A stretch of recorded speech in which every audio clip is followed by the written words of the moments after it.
بسم اللہ الرحمن الرحیم۔ السلام علیکم سامعین، آپ دیکھ رہے ہیں کرمنل لیگل انفو۔ آج کے اس ویڈیو میں آپ کو ضابطہ فوجداری 1898 کا جو سیکشن ہے دفعہ 4 ڈیفینیشنز، اس پر میں آپ کو سمجھانے کی کوشش کروں گا۔ تو آئیے سٹارٹ لیتے ہیں۔ دفعہ 4 ضابطہ فوجداری 1898 میں ڈیفینیشنز ہیں۔ اگر آپ ان ڈیفینیشنز کو سمجھ لیتے ہو تو آگے چل کر پورے ضابطے پر آپ کو عبور حاصل ہوگا۔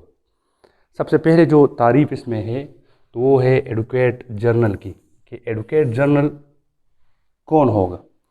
تو دیکھیں، ایڈوکیٹ جرنل یہ سرکاری وکیل ہوتا ہے جو عدالت میں سرکار کی طرف سے مقدمات کی پیروی کرنے کا اختیار رکھتا ہے۔ مثال کے طور پر اگر ایک ملازم وہ محکمے کے اگینسٹ کوئی کیس کر لیتا ہے تو عدالت میں اس کیس کے خلاف یہ ایڈوکیٹ جرنل کارروائی کرنے کا مجاز ہوتا ہے۔ تو ایڈوکیٹ جرنل سرکاری وکیل ہوتا ہے جو سرکار کے مقدمات کی پیروی کرتا ہے۔ یہ کوئی دوسرا شخص بھی ہو سکتا ہے جس کو صوبائی گورنمنٹ مقرر کرے، مطلب لازمی نہیں ہے کہ ایڈوکیٹ جرنل ایک اسپیسیفک شخص ہوگا، کوئی عام سا شخص بھی بطور ایڈوکیٹ جرنل صوبائی گورنمنٹ تعینات کر سکتا ہے۔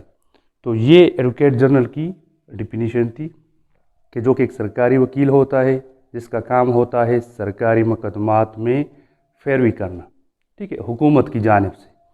اس کے بعد ہے جرم قابل دست اندازی اور مقدمہ قابل دست اندازی۔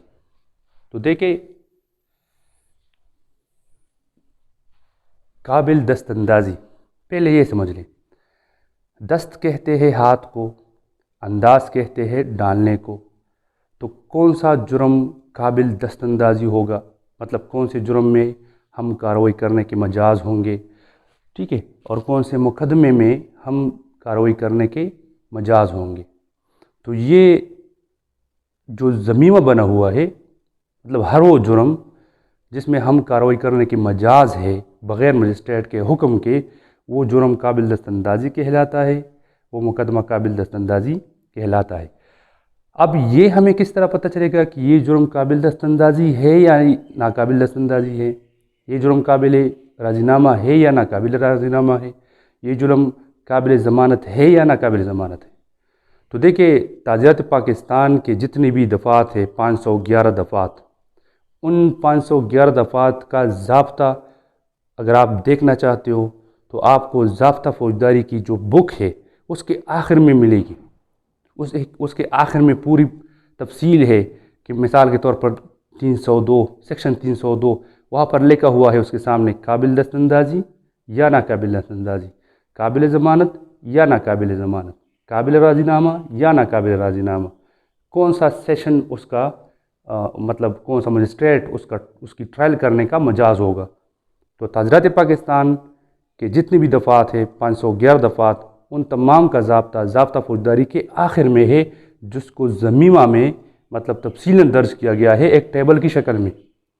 تو اگر کوئی جرم ایسا ہے جس کی ضمیمے کے مطابق ضمیمے میں ذکر ہے کہ یہ قابل دست اندازی ہے، تو اس میں پھر پولیس افسر کو اختیار حاصل ہے کہ بغیر مجسٹریٹ کے حکم کے اس میں کارروائی کرنے کا مجاز ہے، کارروائی کر سکتا ہے۔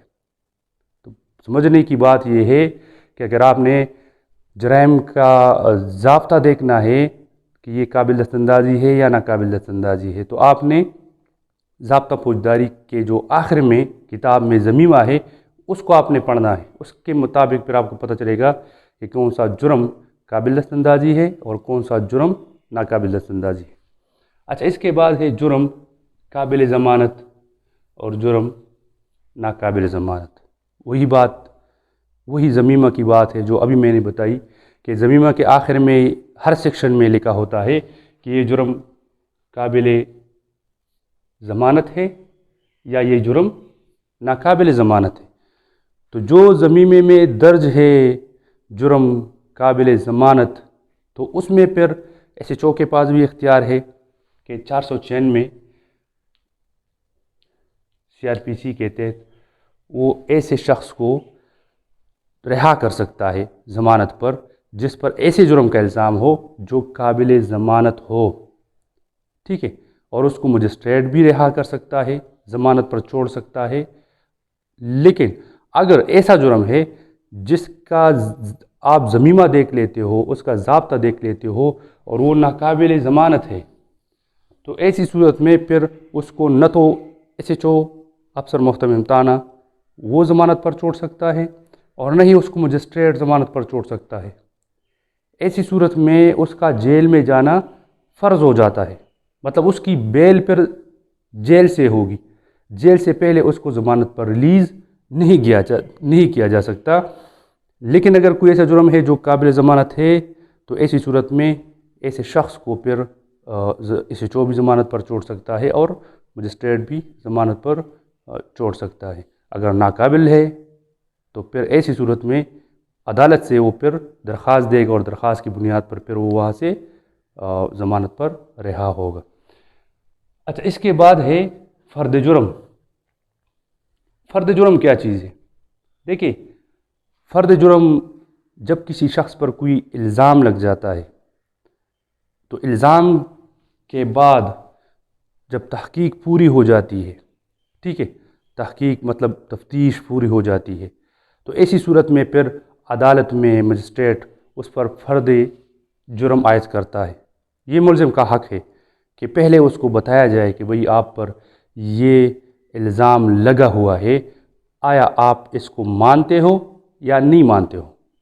تو ٹرائل کے آغاز سے پہلے، مقدمے کے آغاز سے پہلے فرد جرم ملزم پر عائد کیا جاتا ہے، اس کو پڑھ کر سنایا جاتا ہے کہ آپ پر اس جرم کا الزام ہے، آپ اس کو قبول کرتے ہو یا نہیں کرتے ہو، ٹھیک ہے۔ تو یہ ملزم کا حق ہے، فرد جرم اس پر عائد کیا جاتا ہے جب کسی مقدمہ میں تحقیق ہو جاتی ہے، ٹرائل کے آغاز پر ملزم پر فرد جرم عائد کیا جاتا ہے۔ اچھا، اس کے بعد ہے نالش۔ نالش کیا چیز ہے؟ لیکن نالش یا استغاثہ، نالش کو استغاثہ بھی کہتے ہیں، نالش کو فریاد بھی کہتے ہیں، ٹھیک ہے۔ اگر کوئی شخص، ہر وہ شخص جو زبانی طور پر یا تحریری طور پر مجسٹریٹ کو کسی شخص کے بارے میں اگر وہ معلوم ہے یا نامعلوم ہے اس کے بارے میں شکایت کرے، ٹھیک ہے، اس غرض سے کہ مجسٹریٹ اس میں کارروائی کرے، تو یہ نالش کہلاتا ہے۔ اب یہاں پر یہ بات سمجھ لے کہ اس میں لوازمات ہیں۔ لوازمات کیا ہے؟ پہلے نمبر پر جو لوازمات میں ہے وہ ہے کہ نالش تحریری ہوگی یا نالش زبانی ہوگی، ٹھیک ہے۔ تیسری بات، نالش ہوگی ایسے شخص کے خلاف جو معلوم ہو یا نامعلوم ہو لیکن اس نے کسی جرم کا ارتکاب کیا ہو، ٹھیک ہے۔ چوتھی بات، نالش مجسٹریٹ کے روبرو کی جائے گی، کسی اور شخص کے خلاف کسی اور شخص کے سامنے اگر کوئی نالش کرے تو وہ قابل قبول نہیں ہوگی، وہ نالش کی تعریف میں نہیں آئے گی۔ اور آخری بات، نالش اس مقصد سے کی جائے گی کہ مجسٹریٹ اس نالش کو دیکھ کر اس میں کارروائی کرے۔ تو یہ نالش کے 5 لوازمات ہیں: زبانی ہونا، تحریری ہونا، ایسے شخص کا ارتکاب کرنا جو معلوم ہو یا نامعلوم ہو، اور مجسٹریٹ کے سامنے روبرو نالش کرنا، اس مقصد سے کرنا کہ مجسٹریٹ اس میں کارروائی کرے، تو اسے کہتے ہیں نالش یا استغاثہ یا فریاد۔ اب 2 باتیں میں اس میں مزید کہوں گا کہ نالش صرف وہی شخص نہیں کر سکتا جو واقعہ کو جانتا ہو، مطلب جو متاثرہ شخص ہے تو صرف وہ نالش نہیں کر سکتا، نالش ایسا شخص بھی کر سکتا ہے جو واقعہ کو جانتا ہو، جس کے ساتھ زیادتی نہیں ہوئی ہو مگر وہ اس واقعہ سے اس کو خبر ہو، اس کو پتہ ہو، وہ بھی زبانی تحریری طور پر مجسٹریٹ کے روبرو نالش کر سکتا ہے، ٹھیک ہے۔ تو یہ جو ڈیفینیشنز آج میں نے آپ کو یہاں پر سمجھانے کی کوشش کی ہے کہ ایڈوکیٹ جنرل کسے کہتے ہیں، سرکاری وکیل یا کوئی عام شخص ہو سکتا ہے جس کو گورنمنٹ، صوبائی گورنمنٹ جس کو اختیار دے، کام اس کا کیا ہے؟ سرکاری مقدمات کی پیروی کرنا۔ جرم قابل دست اندازی مقدمہ قابل دست اندازی سے ہر وہ جرم، ہر وہ مقدمہ جس کی وضاحت ضابطہ فوجداری کے آخری ضمیمہ میں کی گئی ہے اور اس کے مطابق وہ جرم قابل دست اندازی ہے، وہ مقدمہ قابل دست اندازی ہے، تو اس میں پولیس افسر بغیر مجسٹریٹ کے حکم کی کارروائی کر سکتا ہے۔ اس کے بعد ہے جرم قابل ضمانت، جرم ناقابل ضمانت۔ تو اگر ضمیمہ میں کوئی جرم قابل ضمانت ہے تو اس میں SHO تھانہ 496 ضابطہ فوجداری کے تحت ملزم کو ضمانت پر چھوڑ سکتا ہے۔ مجسٹریٹ بھی 496 ضابطہ فوجداری کے تحت مجسٹریٹ کو بھی اختیار حاصل ہے کہ وہ بھی ملزم کو ضمانت پر چھوڑ سکتا ہے۔ اگر ضمیمہ کے مطابق جرم ناقابل ضمانت ہے تو پھر نہ تو SHO اس کو ضمانت پر چھوڑ سکتا ہے، نہ مجسٹریٹ اس کو ضمانت پر چھوڑ سکتا ہے، اس کا جیل میں جانا پھر فرض ہو جاتا ہے۔ جیل سے پھر وہ درخواست دے گا ضمانت کے لیے اور وہاں سے پھر ضمانت پر اگر مناسب سمجھے مجسٹریٹ تو اس کو ریلیز کر سکتا ہے۔ اس کے بعد فرد جرم، تو دیکھیے فرد جرم میں نے آپ کو جس طرح کہا کہ یہ ملزم کا حق ہے، جب کسی ملزم پر الزام لگ جاتا ہے، مقدمہ اس پر درج رجسٹر ہو جاتا ہے، مقدمہ کی تفتیش پوری ہو جاتی ہے اور اس کے اختتام پر جب ٹرائل شروع ہو جاتا ہے مقدمہ کی عدالت میں، تو پھر اس پر فرد جرم عائد کیا جاتا ہے، اس کو سمجھایا جاتا ہے کہ بھئی آپ پر اس جرم کا الزام ہے، آیا آپ یہ مانتے ہو یا نہیں مانتے ہو؟ اگر مان لیتے ہیں تو بس وہیں پر اس کا کیس ختم ہو جاتا ہے، اس کو سزا دی جاتی ہے۔ اگر نہیں مانتا تو پھر باقاعدہ قانون شہادت کے مطابق ٹرائل کا آغاز شروع ہو جاتا ہے۔ اچھا، اس کے بعد نالش ہے۔ نالش کے 5 لوازمات ہیں: نالش، استغاثہ یا فریاد۔ ٹھیک ہے، پہلی جو اس کی لوازمات میں ہے، نالش زبانی ہوگا، نالش تحریری ہوگا، نالش ایسے شخص کے خلاف ہوگا جو اگر معلوم ہے یا نہیں ہے لیکن اس نے جرم کا ارتکاب کیا ہے، نالش مجسٹریٹ کے روبرو ہوگا، اس کے علاوہ کسی شخص کے سامنے نہیں ہوگا، نالش مجسٹریٹ کے روبرو اس مقصد سے کیا جائے گا تاکہ مجسٹریٹ اس میں کارروائی کرے، اور یہ جو نالش ہے تو یہ متاثرہ شخص بھی کر سکتا ہے۔ اگر متاثرہ شخص کے بغیر کوئی ایسا شخص ہے جس کو اس واقعے سے متعلق علم ہو تو وہ بھی نالش کر سکتا ہے مجسٹریٹ کے روبرو۔ تو آج کی اس تعریفات کا مقصد تھا آپ کو کہ آپ سمجھ جاؤ ان باتوں پر تاکہ آپ کو مزید پھر نیکسٹ ڈیفینیشنز میں آپ کو پھر آسانی ہو سمجھنے میں۔ امید کرتا ہوں آج کی اس ویڈیو میں آپ ضابطہ فوجداری کے ان ڈیفینیشنز پر سمجھ گئے ہوں گے۔ انشاءاللہ اگلے ویڈیو میں مزید ڈیفینیشن آپ کے ساتھ ڈسکس کروں گا۔ اس وقت تک کے لیے مجھے اجازت دیجیے۔